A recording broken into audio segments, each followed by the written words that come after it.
There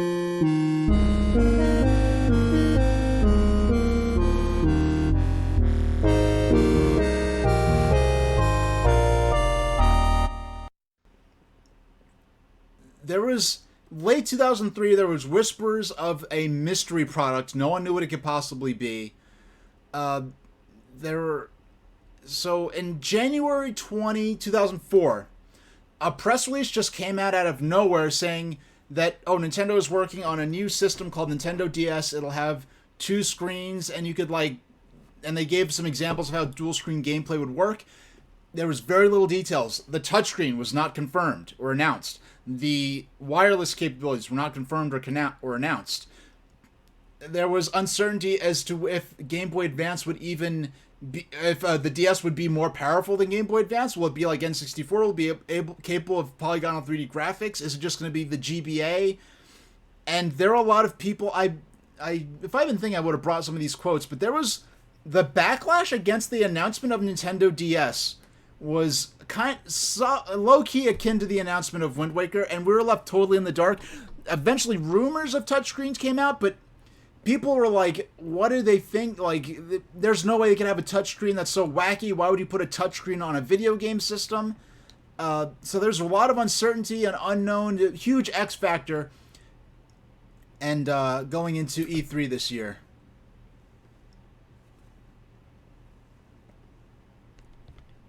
Yeah, so these are some of the mock-ups they're making. The fan-made mock-ups of what the DS might be like.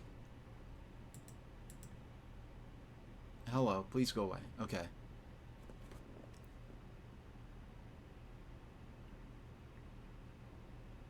A lot of these are based on Game Boy Advance SP. And so I remember the morning. Now what I didn't show is there's one meme that was going around a lot. It's of the Nintendo DS as like a Mickey Mouse Viewmaster 3D kids viewer thing, and the right screen had Super Mario Bros. And the left screen had like plummeting stocks from the day that the DS launched, because a lot of people were just writing this off as being the next Virtual Boy. And I remember the day, I think it was May 5th, if I remember correctly, 2004.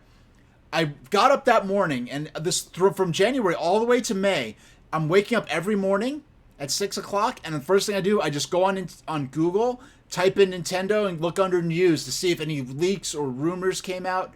And that morning, before Nintendo's E3 presentation, we see this screenshot, or this image, of the prototype Nintendo DS. And it's like, just seeing that it's confirmed that it could do polygonal 3D graphics was just such a huge revelation. And this is before Wi-Fi was widespread. I had a 2001 MacBook at this time, that I used for classwork and stuff. So I remember just sitting around all day, at school. At school, waiting to get back, and just showing people this one photo of like, look, they revealed the Nintendo DS and it could do 3D graphics. We don't know anything else. And so I get home as soon as I can. I get home in time to see the back half of the Nintendo's E3 2004 presentation, which we're about to watch now. And so this is the Nintendo DS, like the pre-DS Fat Nintendo DS. And this is going to be the reveal of the stage reveal of Reggie Fils-Aimé. At this time, he entered Nintendo as the vice president of sales and marketing. And after the presentation we just saw left people talking about if Nintendo is even has a reason to exist as a hardware manufacturer, because GameCube is dying. Game Boy Advance, it's doing okay now, but once PSP comes out, it's going to obviously just crush the Game Boy Advance, and they're trying to rush out this crazy gimmick system, the Nintendo DS, to market, and it's just going to be a little toy for little kids. Same crappy graphics and power as Game Boy Advance is what a lot of people were assuming. And so for Nintendo, they really...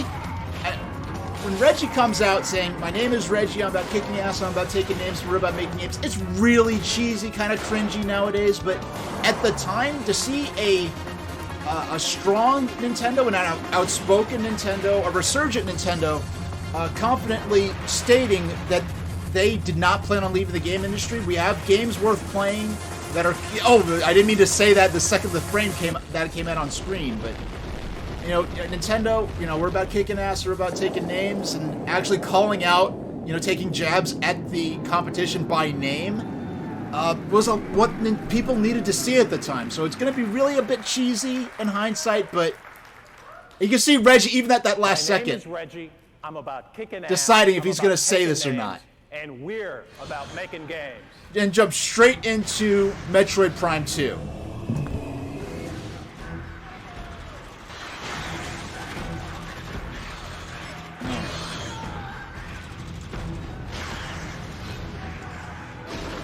No, this is... Yeah, I got home... Yeah, I got home... yeah, after class was done, and I just jumped online. And this was the... This right here was actually the first ever E3 presentation, and possibly the first live presentation of any kind that I actually watched as it was happening on the internet. Because I just went to, like, Nintendo.com trying to get whatever DS info I could, and this just popped up. And it was, like, little in the corner. It was in very low resolution. This is before streaming in the modern sense was a common thing.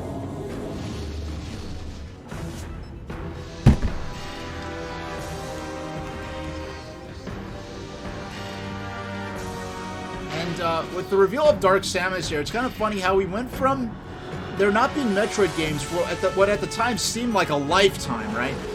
And then we go into Metroid Fusion and then Metroid Prime 2, and both of them are dealing with an evil or cloned or dark version of Samus.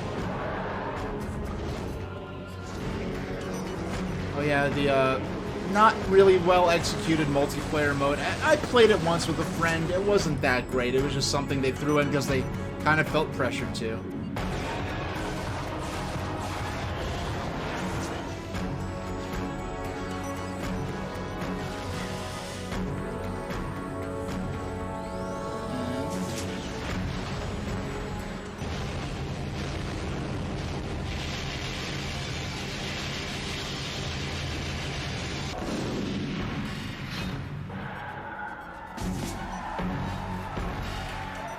Yeah, I can hear the clapping in the audience.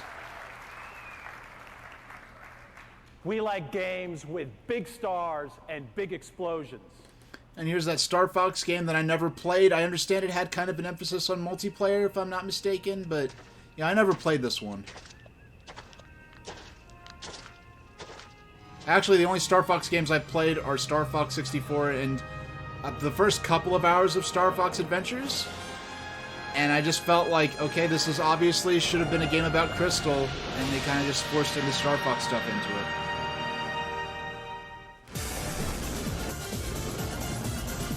Yeah, I'm going to turn down this a little bit. I'm going to turn it down a lot, actually. Yeah, from now on, yeah, when turning down the volume didn't cause any problems, so I'm just going to, instead of hitting the mute button, I'm going to turn down the volume with the slider instead of just hitting the mute button. Because I don't know if this is copyrighted music. Well, I mean, it's copyrighted, but I don't know if it's music that'll trigger any licensing problems with Twitch or later on YouTube if I re-upload this. And by the way, my last couple of VODs I did not bother uploading because I noticed no one was really watching the YouTube uploads, frankly. And I mean, none of the VODs really got that much attention anyway, but I just didn't feel motivated to upload them. If anyone wants to see them, I'll upload them. But for now, they're still up on Twitch.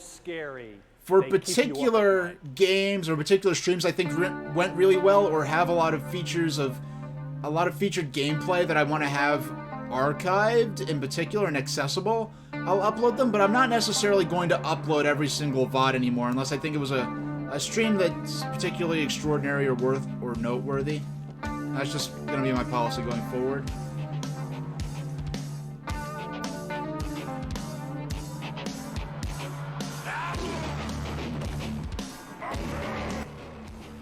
Yeah, you watch them on Twitch, but like on YouTube, they don't really get a lot of traction.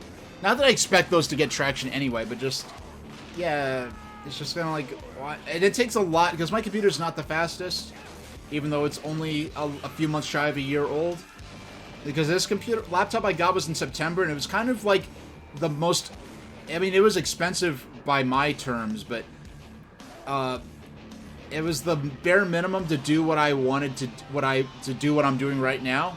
So it's a lot slower than I'd like. It's actually slower than my older PC, but I can't the PC that died. But the PC that died, the video card is what died, and the video cards are kind of hard to get, and they're not especially reliable because my old PC only takes older video cards. So I actually went ahead and retired that one. Don't no longer have it. But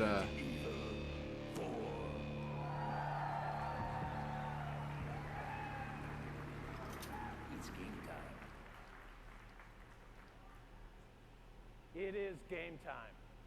It's a new day. all right, time to turn up the volume. New day for me, and a new day for Nintendo. So let's get a couple things straight right off the bat. Part of my job is finding a way for you, the game experts, to have fun. At the same time, I understand if you're among the terminally hip, Nintendo. Yeah, to see someone from Nintendo, especially a physically but maybe what little bit of a person of more stature than understand that we're serious about expanding than Iwata or Mr. Harrison. Just we the fact that understand he's a bigger dude and he's going actually to run our addressing the company criticisms. just for hardcore gamers. There are gamers out Because there was this attitude that Nintendo had to abandon all their family-friendly material in order to survive the new game world, and he's directly refuting that. Gamers who live for Mario and Yoshi and Pokemon. It's my job, it's Nintendo's job, to make sure we satisfy all the gamers and to do it better than our competition.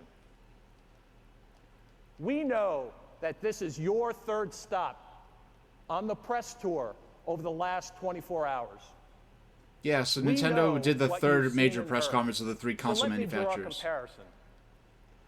One of our competitors is a manufacturer Here's Reggie being edgy. who wants to capture every one of your entertainment dollars, transporting all your content Bubbles. between all your electronics devices on Yeah, it's kind of funny looking, because I'm mostly looking at my monitor that I have the video of the press conference, and then next to it I have nearly my versus pinball game going. And then actually looking at my broadcast software and seeing that how tiny the pinball game is on what your guys are seeing is kind of funny. A tad suggestive there, Reggie. He knew what he was doing. We're not that company either. Over the years, I know you've heard a lot of Nintendo people say, we're all about the game. Well, guess what? We are. Whether you're talking about Donkey Kong or Tetris, Madden or Mario, Metal Gear or Resident Evil, he with the best games wins. Always been that way, always will.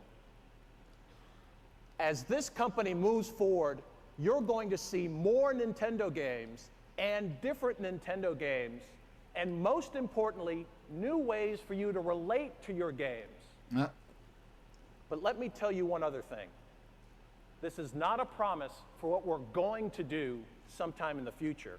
It's what we're doing. There was a point where I could recite almost like this entire press conference in terms of the stage presentation bits, while others are talking, from memory. Nintendo is acting. Let me ask you a question. What company? I mean, these numbers are a bit skewed to tell a certain story. I mean, the numbers are factual, but their picture they're painting. We have momentum. The numbers they're going to say here shocked a lot of people. You will. I'll promise you that. Now, I'd like you to welcome a guy who's been essential in building that momentum, George Harrison.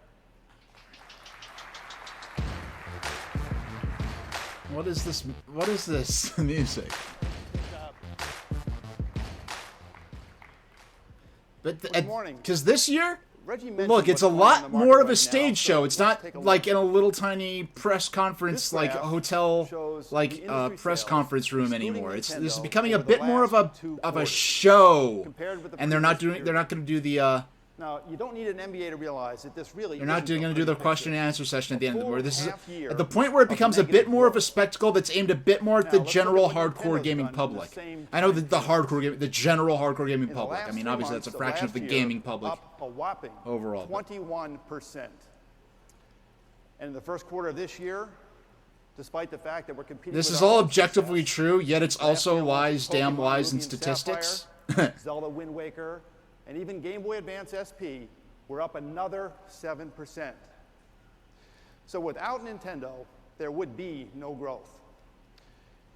On the console side, we see plenty of business yet to be done in this generation. And unlike one of our competitors, who appears anxious for this generation to end, That would be Microsoft intent with on the fully Xbox. playing They're out already our really hand. strongly pushing for what's that going to we've become the always played Xbox the game 360 by this because point it works. at their E3 press conference. Right now, industry growth is being delivered by Nintendo, only by Nintendo. And that's because we're focused on the here and now. Here's the up-to-date scorecard on the console business. Over the last year, Sony has sold through about 6 million machines. That's a decline of about 28% Yeah, and from the year before. Nintendo dropped the price of Microsoft GameCube by moved $50. about They were the 3.3 first to hit the million machines, $99 sorry, price 3.2 point in North million America. machines. So Essentially they were flat able to have from this the massive previous year. resurgence and make everyone During that else look same like they aren't period, doing anything. Nintendo sold through over 3.3 million units of GameCube, a jump of 41%. So what they're talking And about yes, is that how is many good systems for second Nintendo place. sold compared to the previous year. That's when how you they're run the able software to make it equation, you get look a very like similar answer. like they're kicking everyone else's tail. Nintendo And in that GameCube is more than metric holding they its own. were. So far in 2004, we've sold more games per system than But then a Microsoft. couple of months, I think Sony closing dropped the in on PS2 Sony. down to I think 150. Now, overall, if I'm correct. the three systems combined have sold about 38 million units in this generation. Wow. And we believe that the potential for this And generation nowadays, is more like than a single 55 system million units. should be selling that That much. means And this is there are about almost halfway through 20 this million generation. units still to be sold. Like 20 million machines You have to still ask to sell. yourself, 20 million what about percent of counts for the full generation Well, sales of Nintendo this is the GameCube. fourth system that Nintendo has introduced and managed to the back half of a console cycle. And we've learned that success here always relies on the same three things. First, we've all burned through the hardcore early adopters, the gamers who want the most extreme challenges. They want them to occupy them This for is a lot of weeks or interesting days sort of at a philosophy, time. Nintendo business strategy Late philosophy adopters want something else. They want pure entertainment. for this point that we don't really get Entertainment from them that's easy to get nowadays. into, and often just for a quick burst of time. And second, they want familiarity. They want names and characters from past generations that they're comfortable with. And finally, No. and most importantly, You lost that first ball they want fast. value. They're hunting for bargains. Major play for minor pay. Now, any of these three factors can win market share in the back half of a console cycle.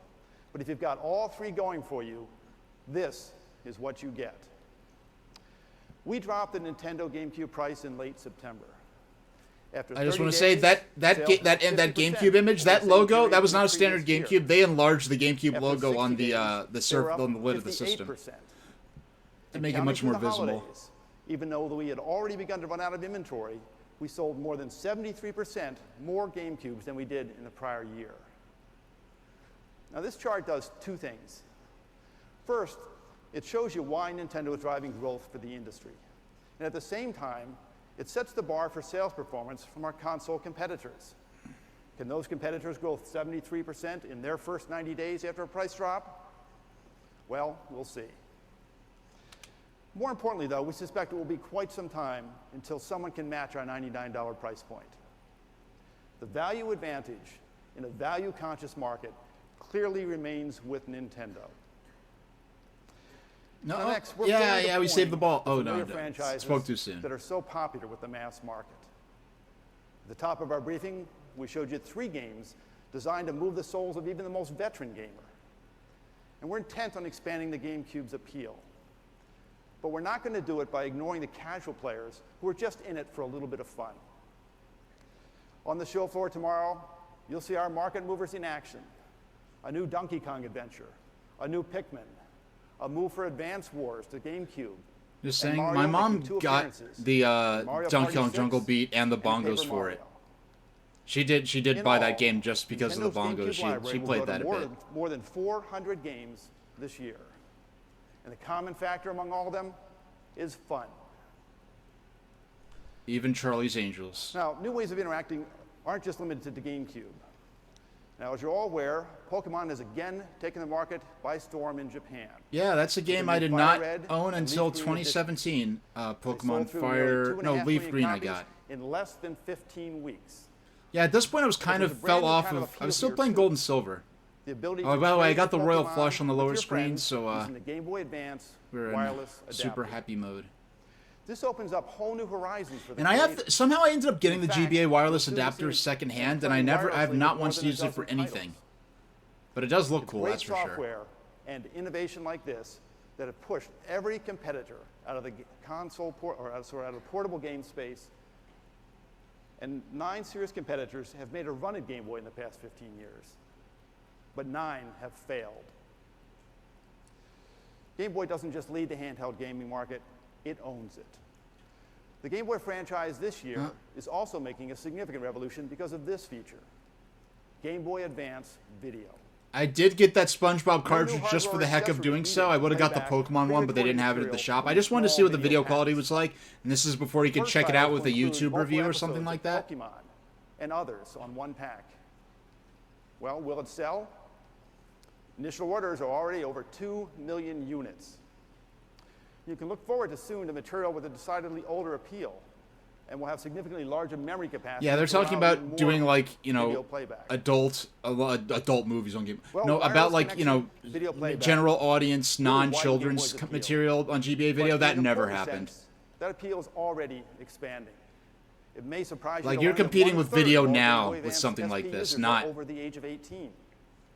And our classic this, that graphic, that stat there shocked people at the time. Like, what, a third of GBA owners are over 18? Meanwhile, back in, like, the early 90s, like, half of the Game Boy owners were adult professionals with time to kill on commutes or plane rides or train rides. You know, we're spending time in waiting rooms and the like. Let me take a moment to talk about the newest competitor in the handheld game. There is no doubt in our minds that the PSP will have some initial appeal for exactly at this point, the PSP. No, though this was the E3 where they did reveal the PSP itself. Let me put it this way: by the time the PSP gets on the ballot next spring, more than 25 million Americans will have already voted for Game Boy Advance. So they're trying to depict it as now, if you're asking DS whether versus PSP can catch Game Boy Advance, maybe we should first ask. Yeah, they're trying to paint this as like DS versus PSP versus GBA. To like, oh, GBA has such a huge install base, but we really knew at this point it's going to be more about DS versus PSP. In America. I mean, they're only talking about North American numbers, and plus they're also, in this graphic, are combining Game Boy Advance and Game Boy Advance SP. For that matter, since its launch, the SP all by itself has done exactly the same thing. So this is kind of a shocking number that Nintendo actually outdid PlayStation in anything in any respect. Will that decline? Well, it certainly can't go up. They got that right. But that loyal base of 25 million Game Boy Advance owners is just the first of the many mountains that Sony has to climb. And as a PSP owner, a lot of these points is about to make word true of the PSP, and from personal experience. Carried in the briefcase, or even dropped in an airline terminal. Yeah, I threw my Game Boy Advance in my backpack, and I just did not have to give a darn about it. When it turns on, it lasts. The lack of a moving media also means that the gameplay powers on. Yeah, I charged my Game Boy Advance SP every Friday evening, and I was good for the whole week of constant gameplay every day. So we think that's enough. And I had a lot of bus rides to take back then too. Now, finally, those of you who've been around our industry for a while realize that Game Boy, at heart, really is a platform like any other. All right. Built on the back of exclusive, must-have titles.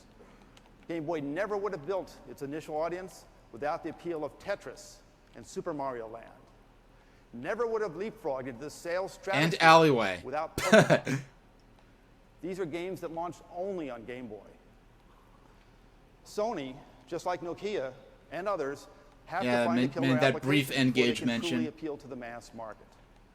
So bottom line, Game Boy set an all-time record last year. We sold through more systems than any other year in our history. And now, with the wireless play and the video playback, suddenly that appeal is that much greater. Yeah, In like the this end, is though, it's still about it's the so game. easy to take for granted wireless This play, year, but you'll see the Donkey Kong introduction of the Country Game 2, Boy Advance F-Zero 2, The Legend of wireless Zelda, adapter was such a big deal. It's like, Mario Advance, I mean, I was Mario already Party, like in Mario 2000, Pinball, 2001, I was already all doing that coming with to Game Boy Cyberco, but Advance. the arrival of wireless Together, of it's a Mario Party heavy array of Advance, hits for different both Game Boy logo, Advance Minish Cap had a and prototype Nintendo logo there GameCube. as well. The stars truly are coming out. This part I think I pre-muted if I was shrewd. Yep, I was shrewd. And I did pre-mute. Now is a good time for me to check my frames, my connection quality. Yeah, everything looks okay. Alright, we're doing alright.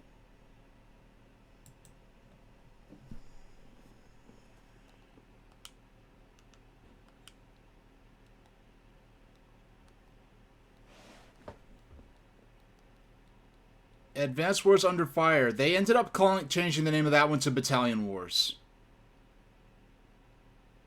And Donkey Konga was kind of a weird... Like, it's funny. It kind of took off for a brief moment. There was a brief moment where Donkey Konga was kind of like one of those, I guess, low-key hits, I guess you could say.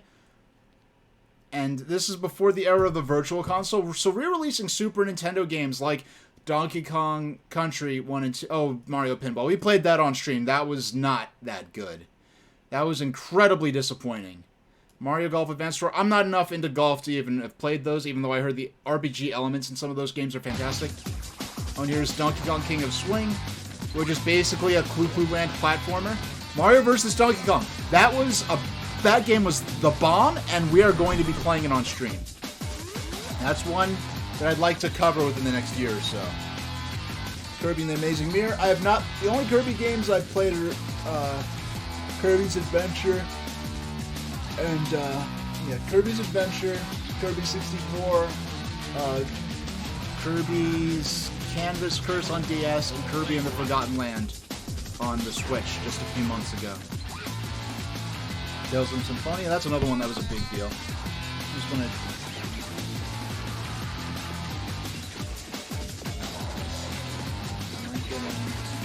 Oh, okay.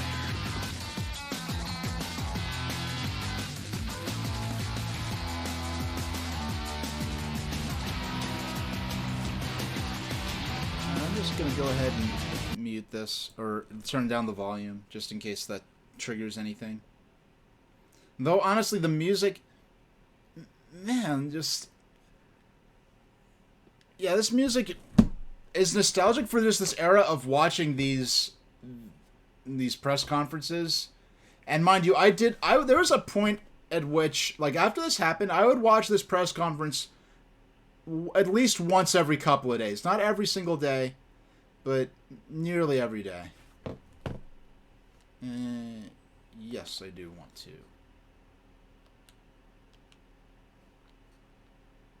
And this was right around, it wasn't either right before or right after this, was when EA got the exclusivity for... Okay, here we go. I think that next is the introduction for the DS. What we've talked about today are can't-miss products for Nintendo GameCube and This is Game Boy Advance. around the tail end Games of you'll this be playing section very was when soon. I got back in There's from something class else in our future. and got on the home computer I know that a lot of the portable gamers that we have and opened there's this noise right in up it. and I think the dual screen's was gonna able be to see the it's proper about changing reveal. the way you play. I think that the dual screen is the next leap forward. It looks like it could be a really neat concept. It's two screen systems, never been done before. Well, I think everybody else is going to have to catch up. All my friends are talking about the dual screen coming out, and I can't wait for it to come out. I can't wait to see it. So that's standee for Mario and Luigi Superstar Saga behind them. And this is the first time they reveal a Well, system the wait is over. pulling it out of a pocket like This this. is Nintendo DS. Or at least the prototype.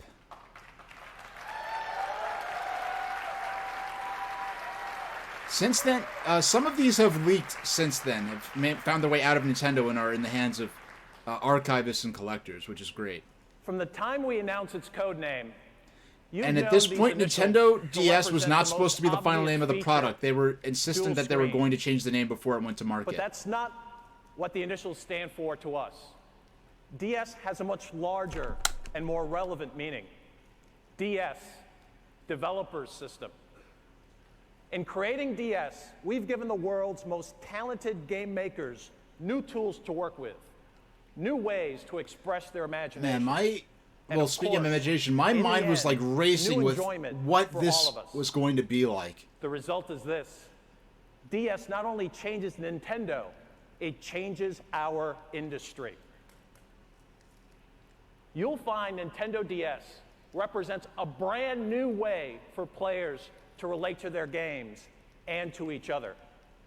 Listen to the experts.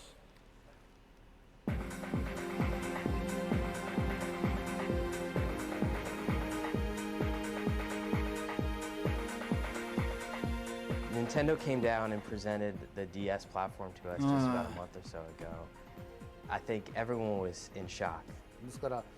When I told the functions of DS to our creators, they were very excited and eager to work on new development. They really liked DS. The introduction of Nitro, or the DS, is going to allow us to take handheld gaming to the next level.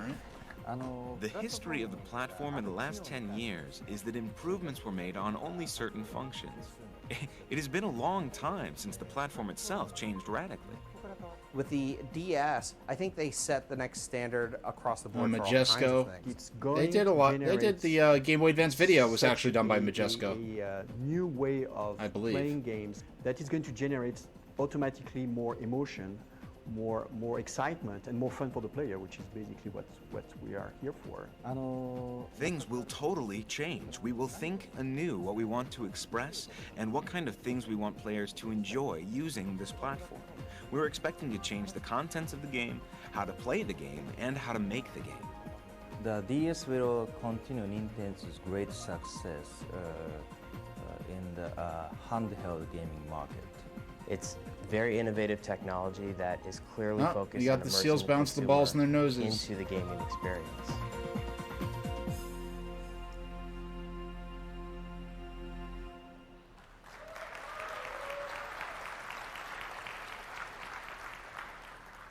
As a whole, the development community already understands what's going on here. I like to think of it like buying a car. Admit it, your left brain looks at a vehicle in terms of the numbers. What's the horsepower, the towing capacity, the 0 to 60? That's our competitor's approach. But your right brain is different. There's only one question out there. Sitting behind the wheel, where will this baby take me? In other words, do you want to go just a little bit faster down the same streets you've always driven, or down a new road to places you've never seen before? That's the difference with Nintendo DS. All right. Let me explain how this new journey is going to happen. And this is the first time we've really had confirmation of any of this. What the world knows about DS are because we still haven't seen any actual gameplay in the press conference. It's easy to forget now. The rest of the story. But let's start with the two screens. Each is programmable in 2D or 3D. And polygonal 3D alone on a handheld was still a very big deal. This opens a wealth of options for the developers, and they're totally excited about it. The 3D quality is simply beautiful. Most of you remember how you felt the first time you saw Super Mario 64 on Nintendo 64. It was a breakthrough that took the industry by storm. Yep, so that was the first DS gameplay we ever saw. Nintendo DS action, playing on our new portable it's easy to forget. Just as you'll see it. Mario 64 running on a handheld was like, isn't it exciting? Really crazy at the time. And it's easy to forget now, even for me who was totally like neck deep into the hype for this device. Mario sees himself in Nintendo DS, and he feels like flying. Now, how exactly do these screens get used? Well, again, can we save Pauline? No. We will not save Pauline. But we can go back to the upper table. 2 panels high. Or take 2 different perspectives of the same battle. Or monitor constantly available maps and menus. Now, this was a huge drop right Here's here. a brand new Metroid game playing on Nintendo DS. So before Metroid Prime 2 even comes out, they announce a new first-person Metroid on a handheld. The same way you'll be playing it tomorrow. Now, the final game ended up using the upper screen for the main game action, and the lower screen was the map. And shooting now moves beyond buttons. Just tap the screen where you want to fire. Metroid's mission. You could hear the gasps in the audience when he talks about the touchscreen. Now they're non-stop, because all of your map positioning and weapons changes are done on the fly. It's just awesome. But two screens are just the first of twos that define DS. Let's move on to the next pair. Two media bays. One accommodates DS software, easily holding games with 1 gigabit of data and well beyond. They notice that's 1 gigabit, not 1 gigabyte. A lot of people accuse Nintendo of trying to mislead the public by making the cartridges sound bigger than they were. And a lot of people are saying, oh, well, it could fit GBA games, and therefore, and GBA could play. There was a lot of people were badly reporting that, oh, well, it could play Game Boy Advance games, and Game Boy Advance could play Game Boy and Game Boy Color games, therefore the DS could play Game Boy and Game Boy Color games. I'm like, that's not what they said, and they're like, oh, well, it's obvious. You're just, if it could play GBA games and GBA could play the older Game Boy, then. And I was told I didn't know what I was talking about, and it turned out to be exactly right. This is where the connection to your game really changes. The first is touchscreen, responding to either a stylus. There was so much excitement and like skepticism over this. Transformative. Whether you're inputting data. Like I remember when people saying like this was a reason not to get it. Oh, it's a gimmick. And meanwhile, now it's like standard on every handheld device that plays games now. Unique. The combination of two screens and touchscreen stands to reinvent gameplay. I immediately lost the ball there. Nintendo, you can only feel this on Nintendo. And besides touch, there's talk. The built-in microphone can be married to voice recognition programs. Which 90% of the time was just for just blowing on the microphone. Your voice, and only your voice, can control the play. Together, touch and voice opens vast new realms of game interaction. Now, if you're looking very early on in the development of DS, there was a concept where the Nintendo DS would have a water tank inside it and would be able to squirt water at the player, and they ended up scrapping it because it was too complicated. It's a proprietary application that allows up to 16 people to play and communicate together. I mean, the plumbing, like the mechanics of that would have aged like milk. Think about different seats in an office, a lecture hall, an airplane. Who says they can all become connected playgrounds? Well, the FCC, potentially. And with Nintendo DS, local wireless takes on a whole new definition. Specifically, imagine instant chat and draw, transmitted exactly not drawing, like just you draw. created in your handwriting. Your little works of art will look the same way on other screens as they do on your own. And DS will even connect for you, springing to life from sleep mode once you're in range of someone else. Yeah, they're talking about tag mode technology that eventually transformed into the Street Pass stuff on 3DS. Is more than a few feet away. Say this was a big drop right here. Away. No problem. Wi-Fi compatible. Internet connection was now possible. On paper. Wi-Fi means you can connect via the net. It's beyond online. It's no line. And yet, because of what happened with GameCube, where there was a modem that Nintendo barely, if they basically did not support whatsoever, it wasn't until E3 2005, up until E3 2005, when they actually announced Nintendo Wi-Fi connection, there was widespread doubt as to if Nintendo would even actually use Nintendo DS's Wi-Fi to take the system online and do multiplayer online gaming.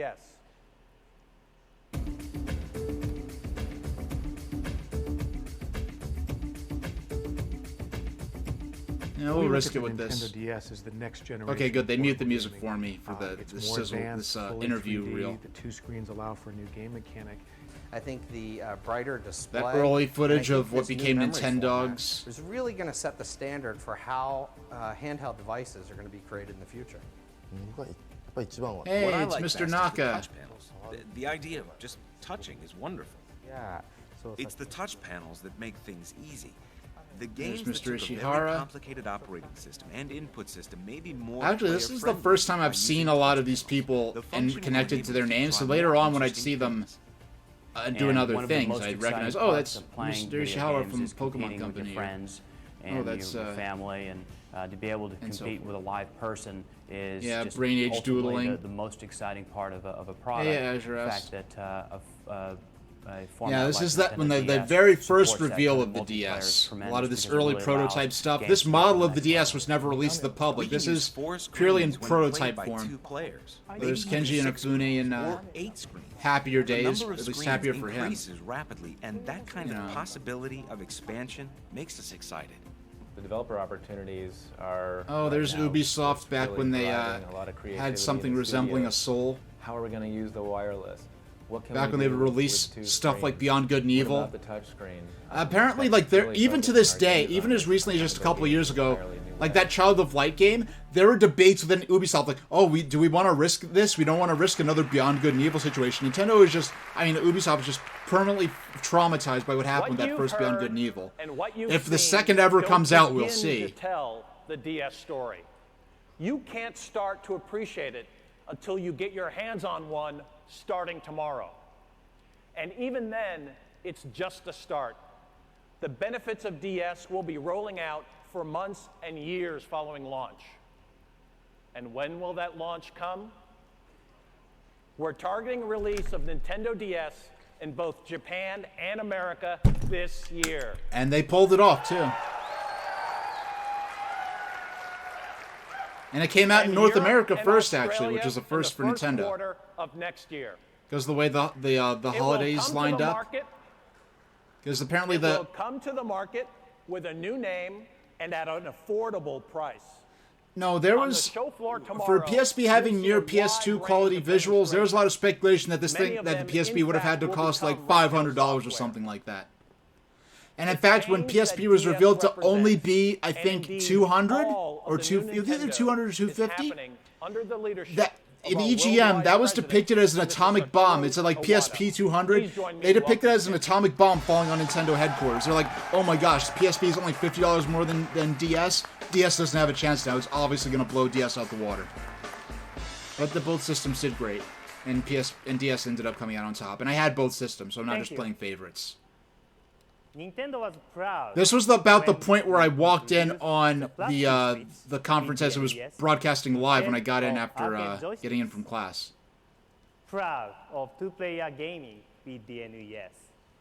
And four-player gaming. I mean, two-player gaming was standard since Fairchild Channel F, or since the first Pong consoles, to be fair. Analog joystick, and the Rumble Pack, and True 3D. We are proud we established portable gaming with Game Boy. All these advances Thank are you, now Bubbles. industry standards, all make us proud. But I think we are most proud of this.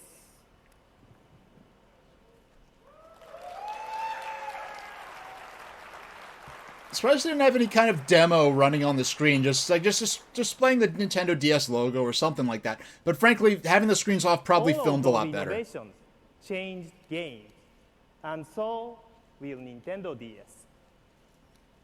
DS is not simply new.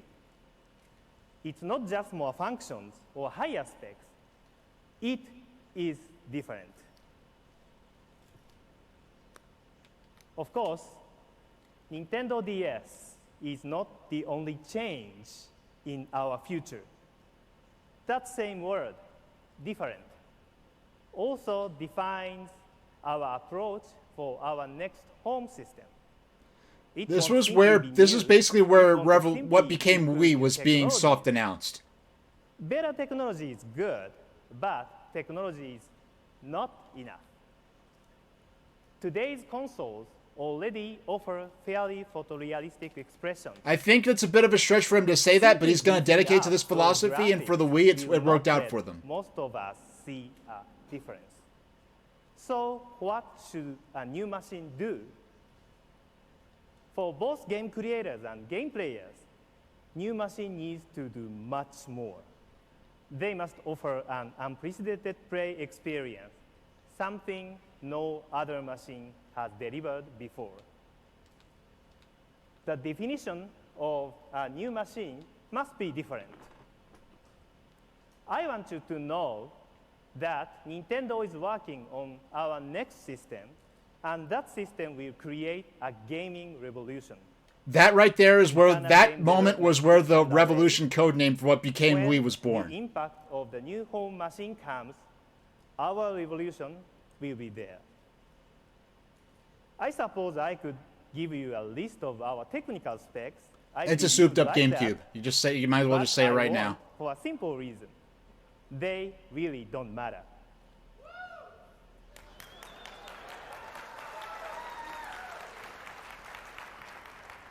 The time when horsepower alone made an important difference is over. People thought he was a fool for saying that, but he made it work. Create something more unprecedented experiences, the same way we have with Nintendo DS. So let me repeat. Work on Revolution is well underway. Yeah, that right there, work on Revolution. That's the first time he actually said, described the console as Revolution. You will experience a gaming revolution. And with Nintendo DS, video games will be changed. This week, I invite you to enjoy the great new experiences we are creating for Nintendo GameCube and Nintendo Game Boy Advance, and of course, the wonderful gotta just sweat my forehead a bit because I gotta turn off my fan to so that you could hear my voice and not just fan whirring the whole time. And here we go. Here's the big moment.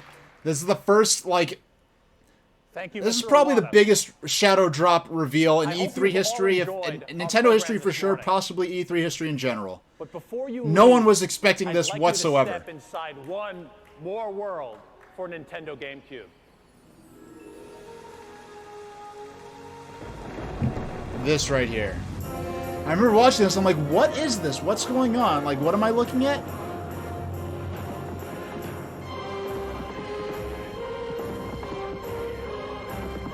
I'm like, oh my gosh, they're doing realistic Zelda! And that had a prototype Moblin enemy that never made it into the final version of Twilight Princess. But a lot of people, this was like one of the biggest drops in Nintendo history, in E3 history.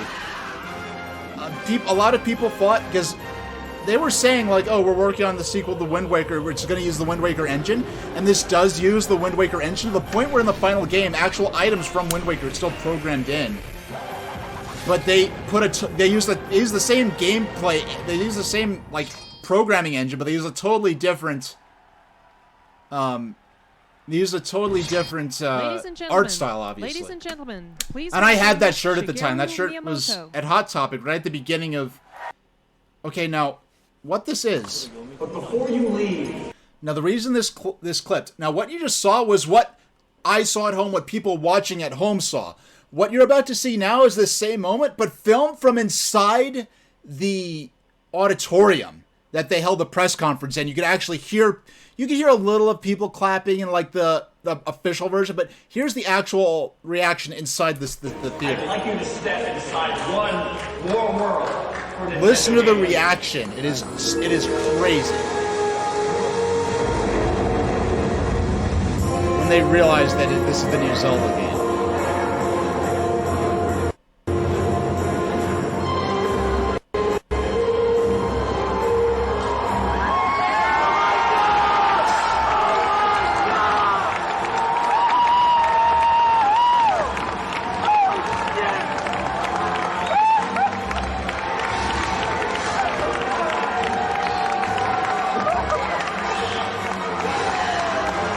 A lot of people with Wind Waker honestly believed that Nintendo would never make a game with an adult Link in a more realistic style again. So they were just totally I mean, I was jumping around. I jumped out of my seat for this. My dogs were looking at me like, what the heck is wrong with them?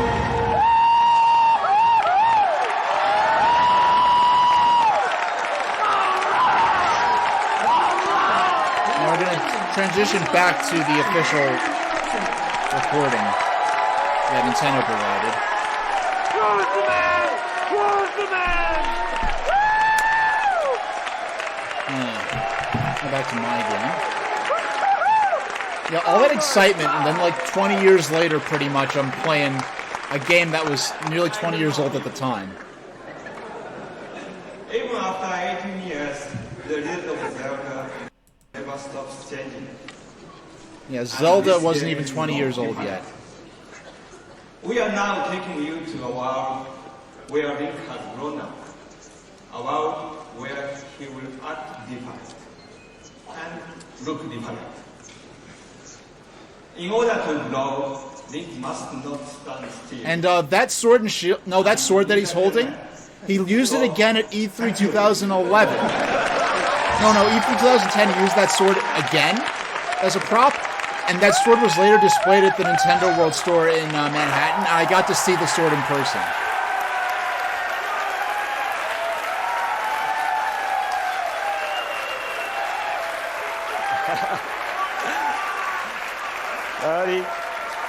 I'm not Link. Oh wow! I do know him. Okay, so this is we get to see this again because the way I edited this together. Zelda never stops changing, and this game is no different. Yeah, I had that shirt. We are now taking you to a world. That shirt at the time was like, wow, they make shirts of video games now. Like that, it seemed like such a big deal at the time, and you know, I was in high school and I got bullied a little bit for it, but it's like now it's ubiquitous. Not stand still. And neither can I. So, thank you. I like how he slashes the prop sword and it plays the sound of a sword being unsheathed. And look how I like how they use the logo for The Legend of Zelda from Link's Awakening, which is kind of an interesting choice. Of all the versions of the Zelda logo they could use, they use a version from Link's Awakening, not the ones from like Wind Waker or.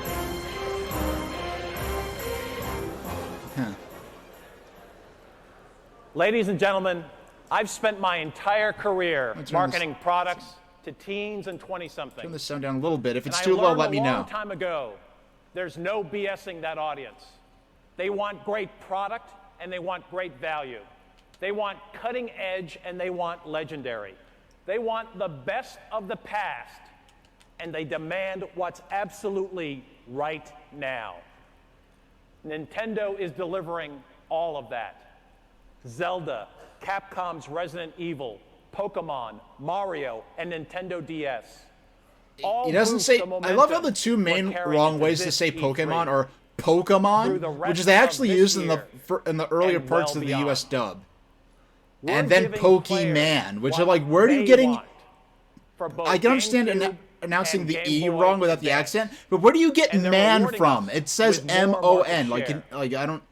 I can understand not picking up on the accent for the A is in cafe, but is not standing still. But whatever. As a 10th serious competitor decides to make a run at Game Boy, DS raises the bar on portable gaming before they even get started. Nintendo DS is a third way to play. It defines its own category. And DS and GBA, people make fun of them like, oh yeah, like and so will oh, they lied. They were going to say that DS was going to be a third pillar, and they used it to replace GBA in the end. But DS and GBA coexisted for a couple of years, which a lot of people don't really think of now. All about the game. So Nintendo was in position where if DS flopped like Virtual Boy, they could have kept on going with GBA for a little while, where they brought a proper Game Boy line success to the market. Yeah, I'm going to turn down the volume on this. Turn the volume on this. Actually, now isn't a bad time. I need to stretch a little bit before we get into E3 2005.